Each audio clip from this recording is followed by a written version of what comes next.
তন্ত্রমন্ত্র জগতে এলাচ আর লবঙ্গের অনেক কাজ রয়েছে।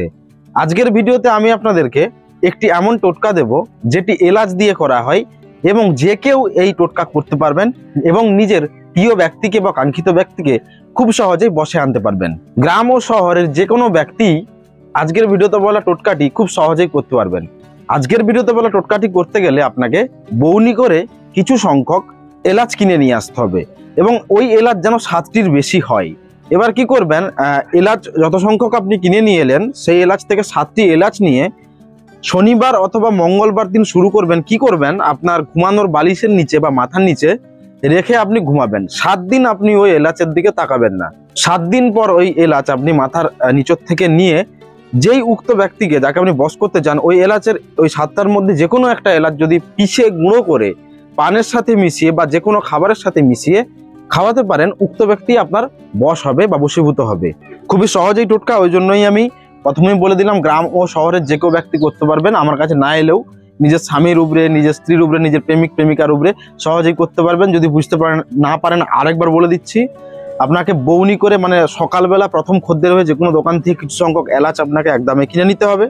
তার থেকে 7টি এলাচ নিয়ে আপনার ঘুমানোর বালিশের বা মাথার নিচে রেখে দিতে হবে। শনিবার মঙ্গলবার দিন শুরু করলে টানা 7 দিন, 7 দিন সম্পূর্ণ হলে ওই এলাচ আপনি ওই মাথা নিচের থেকে তুলে নিয়ে পিষে গুঁড়ো করে ওর থেকে যে কোনো একটি এলাচ আপনার স্বামী বা স্ত্রীকে বা কাঙ্ক্ষিত ব্যক্তিকে যদি গুঁড়ো করে যে কোনো খাবারে মিশিয়ে খাওয়াতে পারেন বা স্বয়ং একটি এলাচ তাকে সম্পূর্ণ দিতে পারেন, সে যদি নিজে গোটা এলাচ চিবিয়ে খেয়ে নিতে পারে তো সঙ্গে সঙ্গেই সেই ব্যক্তি আপনার বসে চলে আসবেন। মানে আপনার কথায় উঠবে বসবে, আপনি যা বলবেন তাই হবে। যদি সম্পর্ক বন্ধুত্বের হয় তাহলে বন্ধুত্বের সম্পর্ক গাঢ় হবে, যদি সম্পর্ক প্রেমের হয় তো প্রেমের সম্পর্ক গাঢ় হবে। খুব সহজেই টোটকা যে কেউ করতে পারবেন। তবে টোটকা বিশেষ করতে গেলে দীক্ষা লাগে, মানে গুরু দীক্ষা কি অবশ্যই ইউটিউব থেকে সার্চ করে দেখে নেবেন। গুরু দীক্ষা নিলে কানে কানে গুরু মন্ত্র গুরুদেব দেয়। টোটকা বিশেষ করতে গেলে দীক্ষা নেওয়াটা আবশ্যক। যাদের এখনো পর্যন্ত দীক্ষা নেওয়া হয়নি তারা এই প্রয়োগ থেকে একটু দূরেই থাকবেন। কাজ হবে কিনা বলতে পারবো না। আর যারা যারা দীক্ষা নিয়েছেন অবশ্যই সকাল সন্ধ্যে তারা দীক্ষা মন্ত্র মানে গুরু মন্ত্র জপ করেন, তাদের একেবারে 100% কাজ হবে আজকের ভিডিওতে বলা টোটকা থেকে। যদি কেউ দীক্ষা নিতে চান, আপনার কাছাকাছি আপনার যে কোনো আপনার কুলো গুরুদেব আপনার বাবা যার থেকে দীক্ষা নিয়েছে সেখান থেকে নিতে পারেন, না হলে মন্দির মঠ আশ্রম থেকে কোনো সাধু বাবার থেকেও নিতে পারেন, আমার এখানে এসেও আমার থেকে নিতে পারেন। আর যারা মুসলিম তাদের দীক্ষা হবে না, কেননা মুসলিম ধর্মে তো নিশ্চয়ই আমরা যে দীক্ষাতে যে মন্ত্রগুলো দিই, ক্লিং কৃষ্ণায়, কিং শিব, কিং কালী, এই সকল মন্ত্রগুলো জপ করা ওদের হারাম, ওই জন্য মুসলিমদের দীক্ষা হয় না।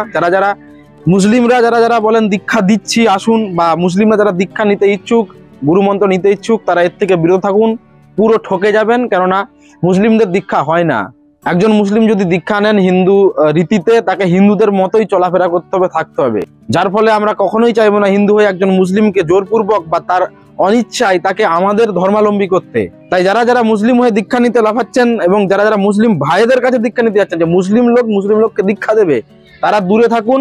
কোনো কাজের কাজ হবে না। দীক্ষা সম্পর্কে যাদের আইডিয়া নেই তাদের থেকে দীক্ষা নেবেন না, এর থেকে দূরে থাকবেন। আজকের ভিডিওটি এইটুকুই ছিল। যদি ভালো লেগে থাকে লাইক করে যাবেন। এই তথ্য আপনার বন্ধু এবং আত্মীয় স্বজনকে জানানোর জন্য শেয়ার করতে পারেন।